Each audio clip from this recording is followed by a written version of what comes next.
Hello বন্ধুরা, Berlin জার্মানির মধ্যে সবথেকে বড় এবং ইউরোপের দ্বিতীয় বৃহত্তম একটি শহর। তবে এই শহরটির মোট জনসংখ্যা প্রায় 10 লাখের মতো।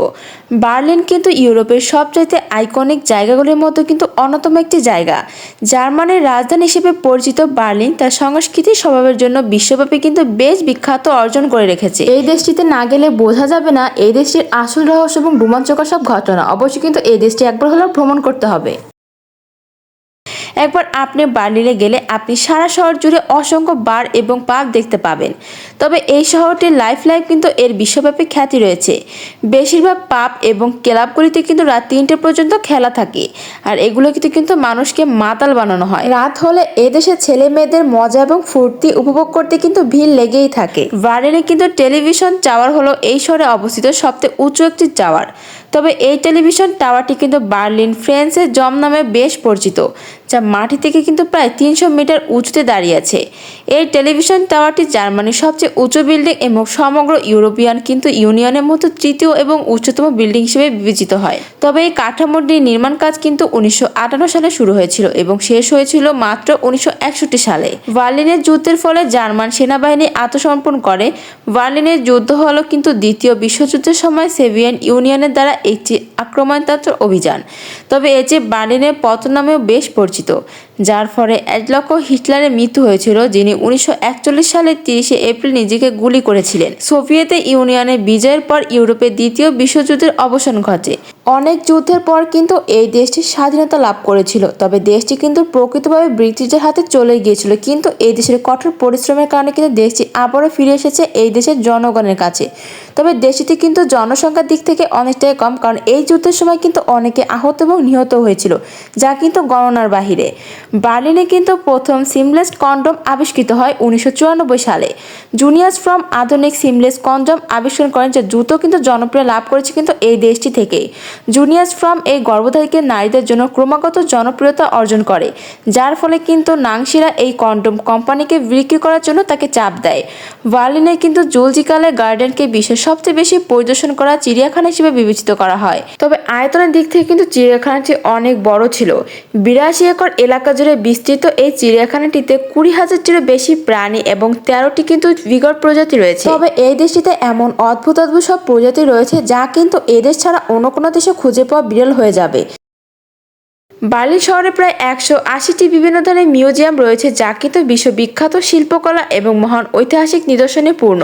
তবে বাণিজ্যের মিউজিয়ামগুলি কিন্তু সপ্তাহে বা মাসের মধ্যে নির্দিষ্ট স্থানে জনসাধারণের জন্য বিনামূল্যে প্রবেশ অফার দেয়। তবে দেশটি কিন্তু মিউজিয়াম এবং শিল্পকলার দিক থেকে 1 নম্বর স্থানে দখল করে রয়েছে আজও। তবে 1991 সালে বার্লিন রাস্তায় প্রকাশ্যে ধূমপান কিন্তু একেবারে নিষিদ্ধ করা হয়েছিল। যদি কখনো কাউকে ধূমপান করতে দেখা যায়, তাহলে কিন্তু তাকে অনেক কঠোর শাস্তি পেতে হবে এবং তার জেলও হতে পারে। কেউ কিন্তু আটকাতে বা বিধিনিষেধ করতে পারবে না, কারণ এটি কিন্তু দণ্ডনীয় একটি অপরাধ। তবে এই দেশটিতে কিন্তু অ্যালকোহল জাতীয় কোনো দ্রব্যই পাওয়া যায় না, যাতে করে কিন্তু কেউ গ্রহণ করতে পারে না। যদিও পাওয়া যায়, সেগুলো কিন্তু বাইরের দেশ থেকে আনা হয়। তবে এই দেশটির মানুষই কিন্তু সব থেকে বেশি পরিমাণে অ্যালকোহল পান করে থাকে। তবে বার্লিন শহরে প্রতি বছর গড়ে 10 দিন বৃষ্টি হয়। বার্লিনের জুন মাসকে বর্ষাকাল হিসেবে কিন্তু ধরা হয়, যখন গড় বৃষ্টিপাত হয় সিগন্যালটি হয় 9.4 মিলিমিটার। বার্লিনে কিন্তু মার্চকে বছরের সবচেয়ে শুষ্কতম মাস এবং জুলাইকে সবচেয়ে উষ্ণতম মাস হিসেবে বিবেচনা করা হয়। 2018 সালের হিসাবে জার্মানিতে 2000-এরও বেশি কোটিপতি বাস করেন। তবে এই দেশটি কিন্তু কোটিপতির সংখ্যা অনেক বেশি। এই কোটিপতিদের মধ্যে প্রায় 500 জন বার্লিন শহরে বাস করেন।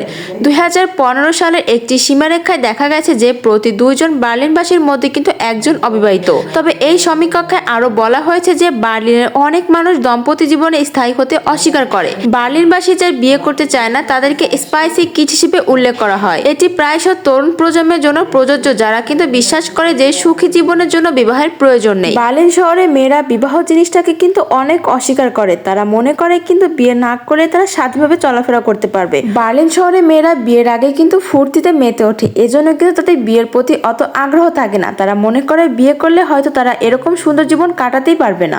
বার্লিন শহরে প্রায় প্রতিটি কোণে গভীর রাতে দোকান রয়েছে। এই গভীর রাতের দোকানগুলোকে স্থানীয়রা স্পাগেটিক নামে বেশি চেনে। এই অদ্ভুত ধরনের দোকানগুলি প্রথম পূর্ব জার্মানিতে খোলা হয়েছিল, যেখানে এই দোকানগুলি গভীর রাতে শ্রমিকদের চাহিদা মেটাতে কিন্তু ডিজাইন করা হয়েছিল। যারা দিনের বেলা প্রয়োজনীয় জিনিস কিনতে অক্ষম ছিল তাদের জন্য কিন্তু এই দোকানটি ছিল সোনায় সোহাগার মতো একটি ব্যাপার। তবে এই দেশেতে এমন অদ্ভুত অদ্ভুত কিছু জিনিস দেখবেন যা কিন্তু অন্য কোনো দেশে খুঁজে পাওয়া যায় না। আপনি বার্লিনে সোনার এটিএম পেয়ে যাবেন। এই এটিএমগুলি আপনাকে 20-50 গ্রাম পর্যন্ত ওজনের সোনার বার তুলতে দেয়, কিন্তু মেশিন থেকে আবার সোনার কয়েলও তোলা যায়। এই এটিএমগুলি বার্লিনের সবচেয়ে ধনী জেলায় অবস্থিত। যদি বার্লিনের গ্যালারি সাফওয়ার জেলায় কিন্তু আসল সোনার এটিএম পেয়ে যাবেন। আপনি বার্লিনে একটি পুরো মিউজিয়াম ভাড়া নিতে পারেন। আপনি যদি সামর্থ্য থাকে আপনার, তাহলে কিন্তু বার্লিনের ইহুদি মিউজিয়াম ইভেন্ট এবং পার্টির জন্য ভাড়া নিতে পারবেন। তবে এই মিউজিয়ামটি কিন্তু ইউরোপের সবচেয়ে গুরুত্বপূর্ণ মিউজিয়ামগুলির মধ্যে একটি হিসেবে বিবেচিত হয়। এই মিউজিয়ামে শিল্প, ফটোগ্রাফি এবং সাহিত্যের একটি বড় সংগ্রহ রয়েছে কিন্তু এই জায়গাটিতে। তবে যা আপনার ইভেন্টের জন্য কিন্তু জমকালো পরিবেশ তৈরি করতে পারে। এরকম একটি ইভেন্ট কিন্তু সচরাচর অন্য কোনো দেশে খুঁজে পাবে না, শুধুমাত্র বার্লিন দেশটিতেই পাওয়া যায়। অনেকে হয়তো এই বার্লিন দেশের নাম শুনেছেন, কিন্তু এর আসল রহস্য এবং তথ্যগুলো হয়তো আগে কখনো শোনেননি। তো এই দেশটি কিন্তু অনেক রহস্যময় একটি দেশ। অনেক চারিপাশে সুন্দরতা দেখলেও কিন্তু এর ভিতরে রয়েছে অনেক চমকালো কিছু কিছু ঘটনা, যা কিন্তু সচরাচর অন্য কোনো দেশগুলোর মধ্যে খুঁজে পাওয়া বিরল হয়ে যায়। বার্লিন শহরে গড়ে 3 জনের মধ্যে একজন পাবলিক ট্রান্সপোর্টের ভাড়া ফাঁকি দেওয়ার জন্য গ্রেপ্তার হয়। এই শহরে ভাড়া ফাঁকি দেওয়াকে একটি গুরুত্বপূর্ণ অপরাধ হিসেবে দেখা হয়। ভাড়া ফাঁকি দিতে গিয়ে ধরা পড়ে বড় অঙ্কের ফি দিতে হয় কিন্তু দেশটিতে। তবে এমনকি গ্রেফতার করা হয় কিন্তু 2016 সালে ভাড়া ফাঁকি দেওয়ার জন্য 30 জনের বেশি লোককে কারাগারে পাঠানো হয়েছিল। মানুষকে খুন করলে যতটা না অপরাধ হয়, তার থেকে কিন্তু এই ভাড়া দেওয়ার ব্যাপারে সব থেকে বেশি অপরাধ হয় এই দেশটিতে। বার্লিনে বসবাসকারী প্রায় 5 লাখ মানুষ আসলে জার্মানি নয়। তবে 2015 থেকে 16 সালের হিসেবে বেশ কয়েকটি জার্মান জাতিগোষ্ঠী বার্লিনের মোট জনসংখ্যা প্রায় 30% কিন্তু এই দেশটিতেই রয়েছে। এই দেশটির এমন এমন কৌতূহল ও রহস্যময় দিক রয়েছে যা কিন্তু বলে শেষ হতে চায় না। তবে দেশটি কিন্তু নারীদের জন্য সব থেকে বেশি ফুটে উঠেছে এবং চমকে ওঠার মতো একটি ঘটনা।